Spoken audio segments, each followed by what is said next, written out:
Well, buckle up for this story. This is happening more and more, and it is terrifying. It should be something that the courts weigh in on, and it is unconstitutional, but nonetheless, let's get to the details.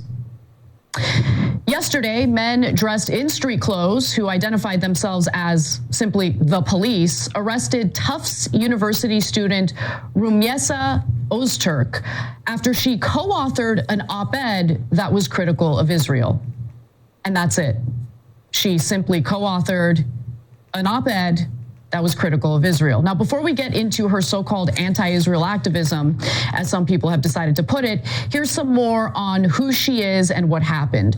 So Öztürk is a 30-year-old Turkish national who is currently a doctoral student at Tufts.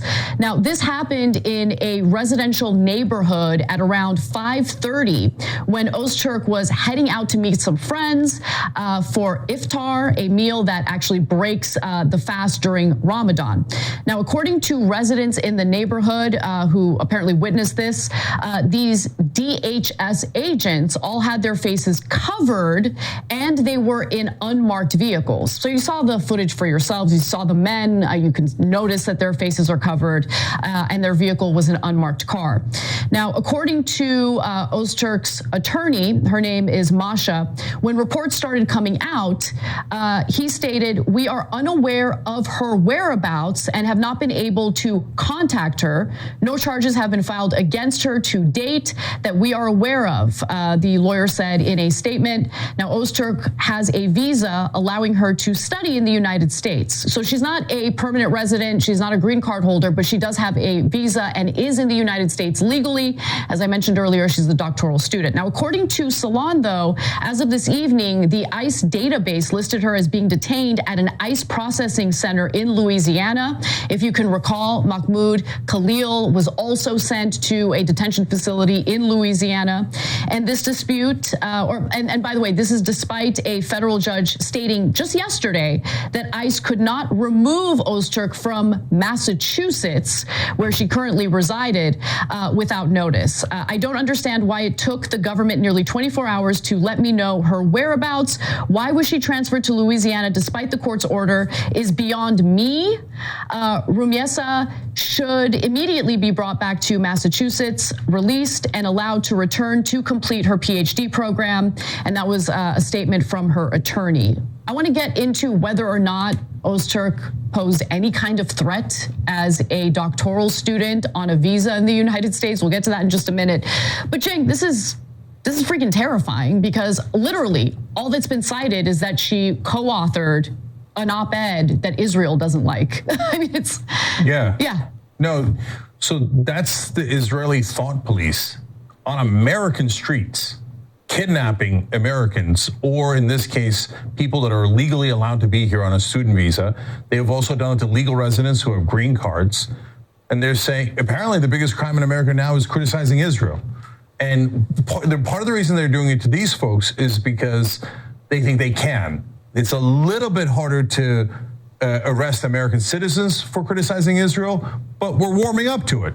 So, but when they came for someone with a student visa, if you didn't fight back because you weren't on a student visa, and they came for someone who's a legal resident, but you didn't fight back because you're not a legal resident, when they come for you, there'll be no one here to defend you. So that's the idea. You intimidate, you bully. If anyone dares criticize Israel, you see masked men on American streets picking them up, just saying we're police. We don't even know who they are. There's the irony that one of the demands the Trump administration had of Colombia when they withheld their $400 million is a no mask policy. And then here's masked thugs kidnapping her off the streets. When I first saw the video, I'm like, wait, it's a Turkish national being taken by masked thugs off the street. Is this Erdogan? Because Erdogan's in the middle of ending democracy in Turkey. And I was like, oh my God, it's not Erdogan, it's in America. Yeah. And look, are they very likely to be American agents of ICE or whoever? Yes, but they have masks on. Are we positive that they're even US agents? No, I mean, Cenk, I mean, it's terrifying, right? Unmarked car, they have their faces covered and they're in plain clothes. And they're just walking up to her. They immediately take her phone out of her hand and begin arresting her. I mean, look, I'm going to read some comments from people who know her personally about how she's soft-spoken and everything. So obviously a person who's soft-spoken, a little more on the meek side, isn't going to fight back. But imagine someone who decides to fight back, right? You got to identify because you don't even yourself. know who they are. Exactly. They just said we're the police. You can hear it in the video. And are you the police or are you ICE? Because those are two different things. Who are you? Right. But I'm sorry, I don't want to ask too many questions because Israel might remove me from America for asking questions about Israel. This is just the most outrageous. And this is all under America First? That's becoming a sick joke. And guys, this is over a published op-ed that she co-authored that was critical of Israel. That's it.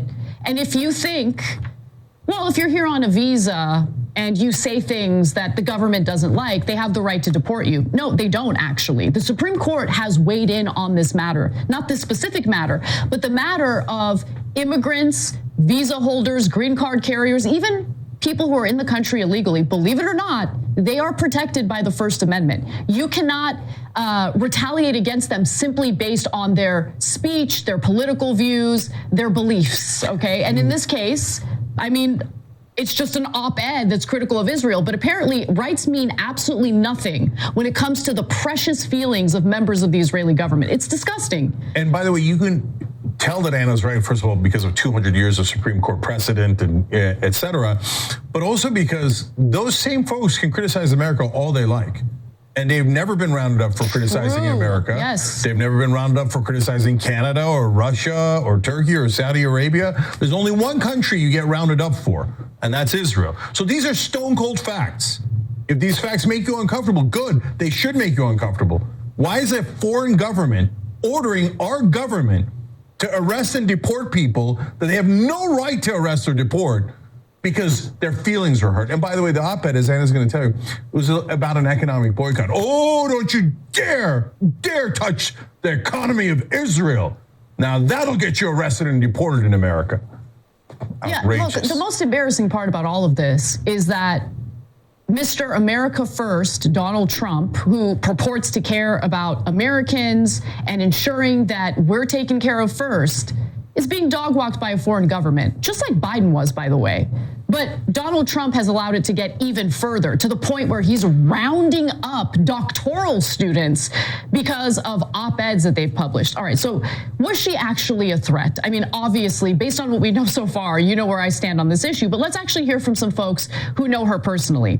So Rayon Blige, an assistant teaching professor in psychology at Northwestern University, told The Globe that she has known Öztürk for more than a decade, since Blige taught her at a university in Istanbul. Cenk, you want to take a stab at that? Şehir University, and that's Rayon Bilge. Okay, obviously. Now, Öztürk came to the U.S. to get her master's degree at Columbia as a Fulbright scholar. Wow, she sounds very dangerous. Now, she researched media literacy, representation in children's television, and pro-social development, according to a 2021 social media post. She was also the co-founder of an independent children's media initiative in Istanbul. Yeah, it sounds super dangerous, maybe a terrorist. Yep. I mean, children programming, oh my God. What an outrageous threat to national security. So Blige also says that Öztürk is very soft-spoken. If you were actually to have a chat with her for about 5 minutes, you would understand how kind and how decent a person she is. So look, there's no indication. I haven't seen a single thing that indicates that she is a threat, that she is in any way hindering the foreign policy objectives of the Trump administration. So according to Salon, Öztürk was allegedly flagged by the pro-Israel organization Canary Mission for having engaged in anti-Israel activism in March of 2024. So a year ago, an interest group that apparently is monitoring people in this country for not being adequately pro-Israel enough flagged her. That activism, according to the group, consisted entirely of co-authoring an op-ed in the Tufts Daily, a student newspaper. Bro, what are you guys doing? That group? Are you on a mission to increase anti-Semitism in the United States? Apparently. You're going after the authors of an op-ed in a university paper Okay, well, you just drew a lot more attention to that piece. I hadn't read it. I'm going to read it now. I might actually do a segment on it on the show tomorrow. But nonetheless, that's what this is all about. So it's in the Tufts Daily, a student newspaper, in which she and 3 other graduate students called on the school to acknowledge the Palestinian genocide and divest from companies with ties to Israel, as called for in resolutions passed by the Student Senate. We, as graduate students, affirm the equal dignity and humanity of all people. The students wrote in the article. Whoa, wow. I Sounds dangerous. I feel like our national security is really under threat. Yeah. So, I don't know anybody spreading more anti-Semitism than Benjamin Netanyahu and groups like Canary Mission. And look, among all the terrible consequences of this is I'm worried about my Jewish friends and my Jewish family. Because these guys are going around going, if you criticize Israel, we're going to snatch you up off the streets, show you can never criticize it. Are you insane? Are you insane? What is that going to do? That's going to get everybody to go, you see, the Jews run the world. That's not true. My friends don't run the world. They got nothing to do with this. Some of the best peace protesters are Jewish. But you idiot lunatics are going around being giant thugs to everyone who disagrees. Cut off Columbia's funding. Arrest anyone who criticizes Israel. You know why they're so upset about her? Because the op-ed called for an economic boycott. And that's the thing that there's 2 things that triggers the Israeli supporters more than anything else. One, if you call them colonial, what they're doing, colonialism. And I was like, Anna just went like this, right? I didn't understand in the beginning either. I was like, why do you care so much about that? And I thought maybe it was a racial thing, or they don't want to be called white, and they're actually originally from the area. So no, it turns out they don't want you to talk about how they become an imperial empire. Because what is Eretz Israel? What is Greater Israel? What is, as Benjamin Netanyahu described it, from the river to the sea? Israel wants to control more land. And they brag about it in Israel. The American media almost never talks about it. But they want the West Bank, Gaza Strip, southern Lebanon, and western Syria. And lo and behold, there they are in western Syria, West Bank, Gaza Strip, and was recently in southern Lebanon. Let me take over for a second. And it's a very easy, clear message, which I'm sure that the folks over at the Canary organization are going to reject, but that's okay. You can continue rejecting it, but everyone else sees it for what it is. If you don't want to be called out for stealing land, I don't know, maybe stop stealing land. That's it. It's simple. Sample. Okay? Like it's ridiculous. It is ridiculous. So if you want the entire world to stop saying negative things about Israel, the Israeli government, with the help of the Israeli Defense Forces, should stop stealing land. They're occupying huge swaths of Syria right now. They attempted to steal land in Lebanon and failed. I'm sure they're going to try that again. Obviously, they have encroached on Palestinian territory again and again and again with illegal settlements. They have driven Palestinians out of their homes in the West Bank and continue to do so. If you don't want to be called out for doing these things, then don't do these things. But the idea that the Israeli government is going to continue engaging in this behavior and the rest of us need to be censored by our government about it, that is unacceptable. It is unacceptable. And for all the American citizens who are sitting by, standing by, watching others get rounded up like this for simply expressing themselves in op-eds, you better hold on to your butts, because they're going to come for you at some point. The deterioration of their rights will definitely come back to haunt you. I promise you that. Yeah, so I started calling it the Israeli imperial empire, because that's what it is. And so they're doing imperialism here, and you say, oh, well, you can't say we're stealing the land. So what should we call it? Are you borrowing it for a couple of thousand years? I mean, you took more and more of the West Bank. That's undisputed. That's, you're doing more in the West Bank now. You blew up every hospital in Gaza. Was an accident? No, you did it on purpose. You blew up nearly every school in Gaza. You blew up 80% of the buildings in Gaza.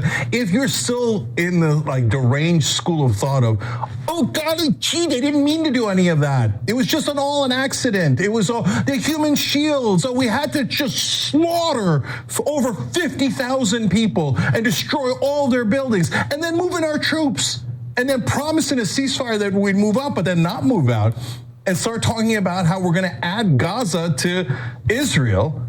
Well, you can call it anything you like, but everybody else on the planet understands you're stealing that land, and you murdered those people to steal their land. So don't do that. Don't do that. It's not complicated. And you're not making Israel a safe haven. You're doing the exact opposite. You're getting the whole world to hate Israel. It's such a dumb, and deeply immoral strategy. Canary Mission, come for me, you sons of bitches trying to control America. Don't do the trope. Don't do the trope. What the hell's the matter with you? You're going to get Jews here in America hurt. You're going to get Jews across the world hurt. And you're murdering those poor Palestinians to take more of their goddamn land. We want Israel to be a safe haven. The way you get there is to have two states, not to keep saying, no, I'm going to be safe after I take this land and this land and this land. And stupid Arabs, who cares about them? Well, I care. And all decent Americans should care. And stop kidnapping people off the streets of America. And for any of you who thinks Israel's not making this decision, come on, you're a joke. You're an utter joke. And then finally, the thing that they're most triggered by is economic boycott.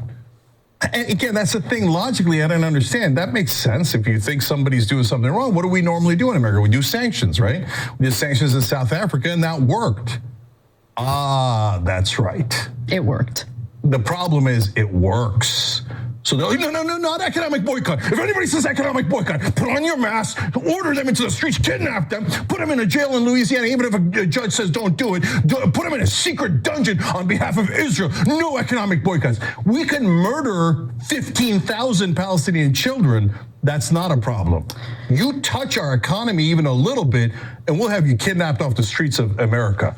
So no, I'm tired of this crap. Absolutely disgusted by it.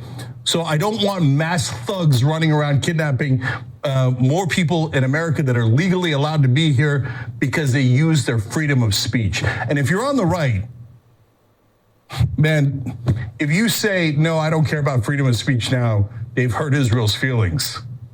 Apparently you never ever meant it. Of course.